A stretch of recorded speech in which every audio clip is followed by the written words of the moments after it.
जिंदाबाद जिंदाबाद जिंदाबाद मोदी है।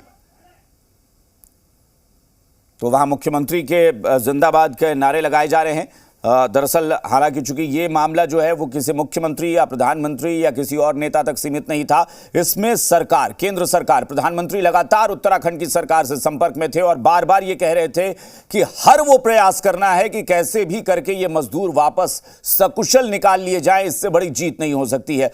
और इसके लिए इसमें कोई शक नहीं है, कोई दो राय नहीं है, कहने में गुरेज नहीं होना चाहिए कि सरकार ने हर मुमकिन ताकत झोंक दी कि इन मजदूरों को निकालना है। और पूरे देश की नजरों में अगर सिलक्यारा सुरंग, सिलक्यारा टनल जो है वो है तो इस वजह से कि ये रेस्क्यू ऑपरेशन पूरी दुनिया में चर्चा का विषय बन गया। आप कह सकते हैं कि दुनिया के सबसे दुर्गम ऑपरेशन में से एक था। यहां तक कि बड़े बड़े एक्सपर्ट्स कह रहे थे कि हिमालय की चूंकि पहाड़ियां हैं, हिमालय से जुड़ी ये पूरा इलाका है, तो यहां पर सुरंग खोदना, यहां पर सुरंग में घुसकर मलबा हटाकर लोगों को निकालना बहुत बड़ी चुनौती है। तो हिमालयन रेंज में अगर इस तरह की चुनौती हो तो आप समझ सकते हैं कि दुनिया के बड़े बड़े एक्सपर्ट्स के पसीने छूट रहे थे। बड़ी बड़ी मशीनें लगाई गई, एक्सपर्ट्स बुलाए गए, लेकिन आखिरकार हाथ से जो ड्रिलिंग का काम शुरू हुआ वो काफ़ी कामयाबी दिलाने में कामयाब रहा। वो मुहिम जो है वो कामयाब रही और 17 दिन का इंतजार खत्म हुआ। फिलहाल अभी 2 मजदूरों के ही बाहर निकलने की खबर आई है। अभी 39 मजदूर ऐसे हैं जो टनल के अंदर हैं, उन्हें भी एक एक करके निकाला जाएगा। और हम उम्मीद करते हैं, पूरा देश ये दुआ कर रहा है, बल्कि पूरी दुनिया की नज़र में अब ये उत्तरकाशी की सिलक्यारा सुरंग है, सब दुआ कर रहे हैं कि कैसे भी करके ये सारे 41 के 41 मजदूर सकुशल बाहर निकाले जाएं। और हम सब भी यही दुआ करते हैं कि एक भी मजदूर को किसी भी तरह की परेशानी ना हो। और अभी तक गनीमत है ये कहें कि उनका आत्मविश्वास, उनका मनोबल इतना मजबूत था, उनका दृढ़ विश्वास था कि वो जीतेंगे, वो बाहर निकलेंगे। और शायद यही विश्वास उनको अब तक सुरक्षित रखा है, अब तक उनको सकुशल रखा है। और यही वजह है कि 2 मजदूर अभी जो बाहर निकाले गए हैं उन्हें तत्काल मेडिकल जांच के लिए ले जाया गया है, लाया जाएगा उनकी काउंसलिंग के लिए, उनके प्राइमरी एड के लिए।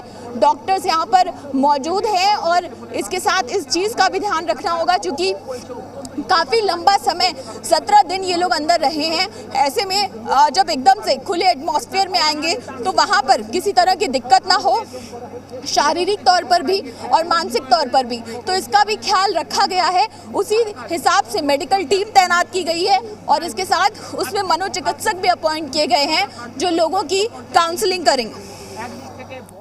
तो देखिए जी मीडिया की संवाददाता क्या बता रही हैं कि मनोचिकित्सक, सिर्फ यही नहीं देखा जाएगा कि उनकी सेहत कैसी है, उनकी मानसिक अवस्था कैसी है, उनकी मानसिक हालत कैसी है, इसके लिए वहां पर मनोचिकित्सक तैनात किए गए हैं। आप इसको साधारण तरीके से ऐसे समझ सकते हैं कि अगर एक बंद कमरे में, जहां हर तरह की सुख सुविधा हो, लेकिन उस कमरे में हमें लंबे समय तक बंद करके छोड़ दिया जाए, बाहर हम ना निकल सकें, तो सोचिए कि क्या स्थिति होती है।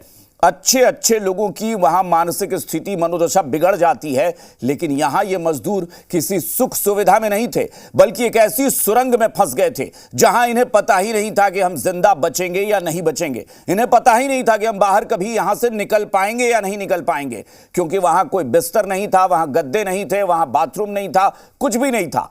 लेकिन फिर भी 17 दिनों तक ये 41 जिंदगियां अंदर फंसी रहीं और उन्हीं को निकालने के लिए देश और दुनिया ने पूरी ताकत झोंक दी। दुनिया इसलिए क्योंकि दूसरे देशों से भी एक्सपर्ट्स की राय ली गई, उन्हें बुलाया गया, मशीनें मंगाई गई और तब जाकर यह मिशन आज कामयाबी तक पहुंचा है। हालांकि अभी 39 मजदूर और निकाले जाने हैं।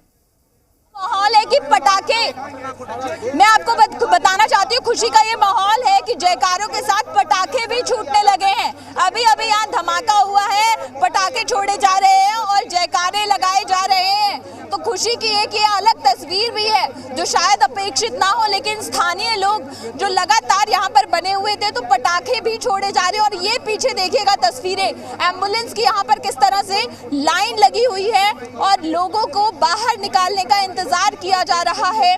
जब एक एक करके एम्बुलेंस बाहर आएंगी, जहां तक हम बात करें, हम जब रैट माइनर्स की बात कर रहे थे, उनकी क्या विशेषता रही, तो देखिए सबसे आखिरी चरण और सबसे अहम चरण वो रैट माइनर्स ने ही पूरा किया है। ये वो टीम हम तुम जैसे ही है, कोई टेंशन नहीं है। तो क्या डॉक्टर्स उनका मेडिकल चेकअप कर रहे हैं? पूरा सेटअप सेट है, बेडिंग भी कर दिया, वहाँ पे डॉक्टर्स भी है, सभी चीज़ फैसिलिटी फुल है, नो प्रॉब्लम।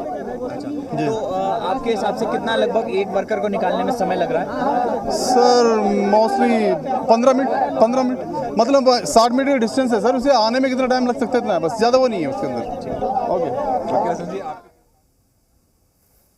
60 मीटर का डिस्टेंस है, यानी उस टनल से निकालना है और एक मजदूर को निकालने में लगभग ऐसा माना जा रहा है कि 15 से 20 मिनट लग रहे हैं और कुल 41 मजदूर हैं। तो जाहिर तौर पर वक्त लगेगा, लेकिन वक्त लगेगा उससे ज्यादा महत्वपूर्ण ये है कि मजदूर निकाले जाने लगे। बिल्कुल आराम से। आप लोग खुश हैं? बिल्कुल बहुत खुश है, बहुत खुश है। Very good.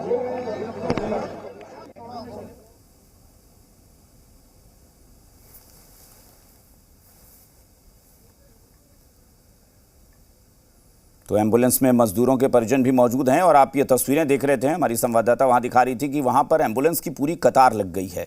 और सरकार इसलिए भी ज्यादा उत्साहित होगी क्योंकि सरकार का ये मिशन था, सरकार की ये पूरी कोशिश थी कि कोई भी मजदूर वहां पर किसी की जानहानि, तो एक एक करके रेस्क्यू किया जा रहा है। और ये देखिए परिवार के लोग जो है वो भी अंदर जा रहे हैं, परिवार के लोग वो भी अंदर जा रहे हैं, ये सामान लेकर जो लोग जाते हुए।